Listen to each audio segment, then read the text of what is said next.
Senator Tom Cotton, as always, good to sit down with you. Thank you for coming in studio and being with us. Good to be back, Robbie. Yeah, you're out around Arkansas some this day. Where you been? I've been here in Central Arkansas. Going to be back in Home County later tonight, speaking at Danville. Going to be over in the western side of the River Valley in Fort Smith later this week. So it's a good week. Old home week there. All right, let's talk about some developments on Monday night.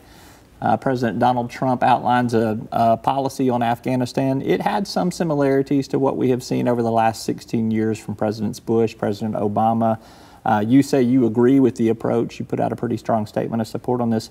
How do you think this newest effort is going to be better than what we've done for the last decade and a half? Well, there's no doubt that our approach to Afghanistan have taken some twists and turns and moved from side to side a little bit over the last 16 years, more so than I or most Americans would like to see.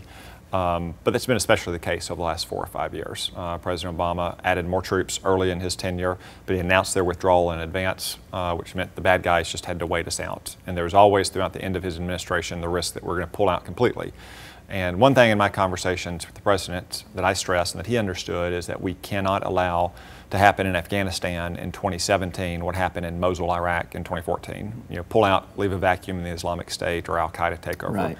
We also can't allow Iran to exert the influence in Afghanistan that it's already doing in Iraq. So I think the president recognized that. He recognized that we need to refocus on our core mission in Afghanistan, which is to ensure that the Taliban and its associated terrorist groups like Al-Qaeda and the Islamic State don't have the freedom of action and freedom of movement there to carefully and deliberately plot another mass terror attack like they did on 9/11. So the big difference is, I would say, between what President Trump announced this week and what we saw in the last several years from the Obama administration is, one, we're going to take a much tougher approach towards those groups. The rules of engagement are probably going to be expanded to allow broader targeting, so they're going to feel the pain very quickly.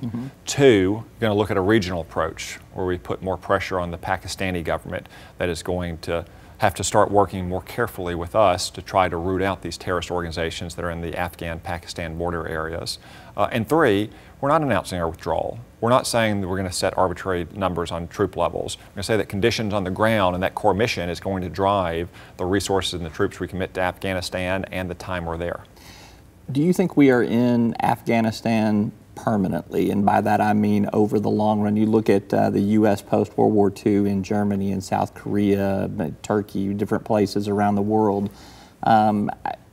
We're never going to leave Afghanistan, are we? The terrorists are always going to be, there's always going to be a hotbed and a possibility. Are we there permanently? So I don't think we're there permanently, but we might have this small troop presence there for some number of years. That doesn't mean they're going to be out kicking down doors and pulling triggers. We may have some special operations forces that are doing that, but the bulk of the forces there are providing combat support, training, advising, and assisting functions for the Afghan Army. The Afghan Army has a lot of troops. They're out on the front lines. They're doing the patrolling, but they don't have the kind of aviation capabilities or intelligence capabilities or logistics capabilities that our professional world-class Army has. So we're providing a lot of those support functions as well as training those Afghan forces.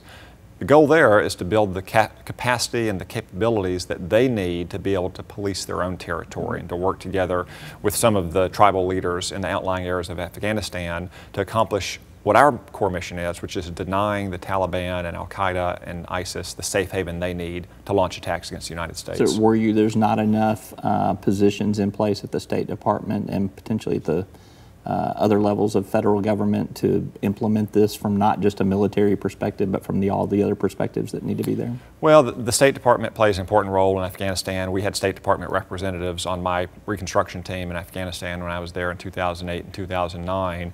But security has to come first. That's the basic lesson that I learned in Iraq and Afghanistan that I think our country has learned in those places. That without security and without stability, there's very little opportunity for diplomacy or economic development or stable government.